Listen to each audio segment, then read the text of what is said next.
There's a pretty one, Ulysses.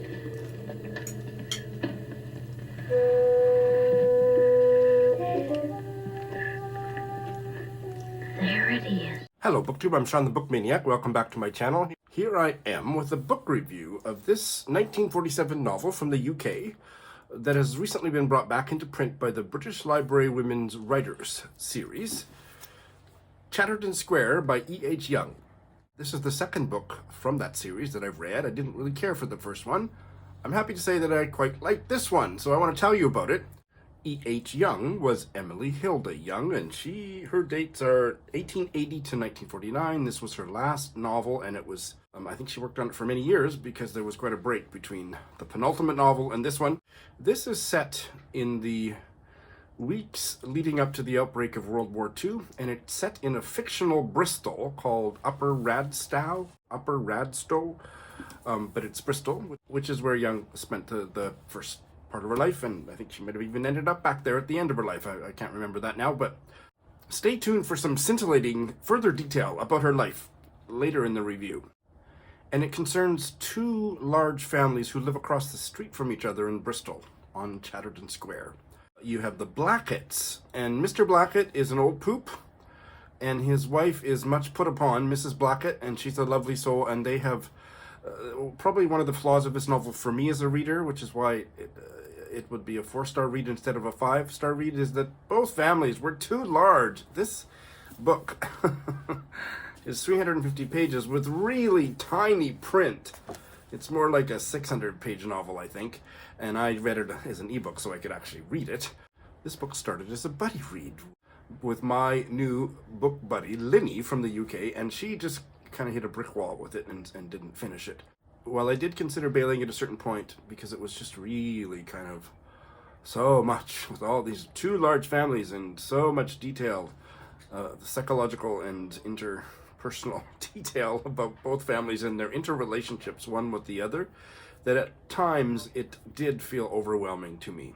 I am so glad that I stayed until the end. So to return, the Blacketts. He's an old poop, she's lovely, and part of her trajectory through the novel is that she starts to realize how unhappy she is and what an old poop her husband is. Across the street are the Frasers, and the main character on that side of the street is definitely Rosamond. Her husband left a few years before. She is not particularly open about whether he's dead or what's going on. I think her immediate family know that he's left her and he's off with another woman somewhere. But the Blacketts, for example, are led to believe that she's a widow. She's not a widow, her husband left her, and she is one of the most unusual and fascinating female characters in mid-20th century British fiction. I will stake a claim for that thesis because she has really stuck with me. She is a little bit acerbic. She is not a typical mother, and the house is full of her children, and some of them are reaching adulthood. One gets married during the course of the novel, and so on. And she has this kind of offhand, sarcastic way of talking to them, and she goes through her own trajectory about all that. And also, her old friend Miss Spanner lives in the house with them. And this relationship is also, I'm not really widely read in women's fiction of the mid-20th century, but I am widely read, and I have never encountered a friendship between two women in that era depicted as fascinatingly and unusually as it is in this novel. There's a family and work connection between Miss Spanner's father and Rosamond's father. That's described in the first chapter or so, and you can discover that. But they have Miss Spanner and Rosamond have this really, again, sarcastic relationship, and there's definitely vibes of something same-sex desire stuff, but and Miss Spanner is young, goes far beyond the stereotype of the spinster to make a fully realized character. But what a fascinating character she is. And so the two families across the street, and we go back and forth and back and forth, and they start to go back and forth because one of the sons of one family gets at least temporarily interested in one of the daughters from the other family, And Mr. Blackett, the old poop, he totally disapproves of Rosamund because he thinks she wants him.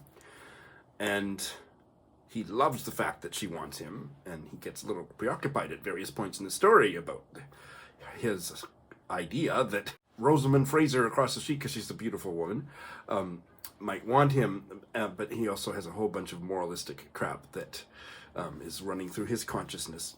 Rosamund finds out early in the novel that her long-lost husband, not lost, but she gets a letter from her husband, and he says he thinks he wants a divorce. And so she's starting to process all that, and then there's some love interest that develops. I will tell you, it's not a spoiler to say it's not with Mr. Blackett, the old poop, but there's another person in the mix I'll let you meet. I think I've described enough. But I've only described the broadest outline of the plot. The plot is dense with characters, and they're all pretty interesting, but there's just so much narrative about all these people and their relationships that at a certain point I really did start to think, is this going to be over soon? At a certain point, old poop, Mr. Blackett's sister or cousin or someone, comes to stay with them, and nobody likes her. Even Mr. Blackett, they can't stand her. She talks too much, I think, and she does all this stuff that she's just really annoying. And she sounded like an interesting character, but E.H. Young had no space in this novel to really flesh her out, and I would have liked to have seen more of her and a little bit less of the domestic dramatic intrigues between some of the lesser characters in these huge families. Young brings such a closely detailed psychological awareness to her depiction of all these characters and how they are getting along or not getting along and going back and forth across the street to each other's homes. And her writing is fantastic. The psychological depth of character is really admirable. It's not for every reader because it's a really full book, and it's the kind of a book that did give me headaches at certain points. And I kept going, and I got to a new level with it and sailed through to the end, and I haven't been able to stop thinking about it ever since.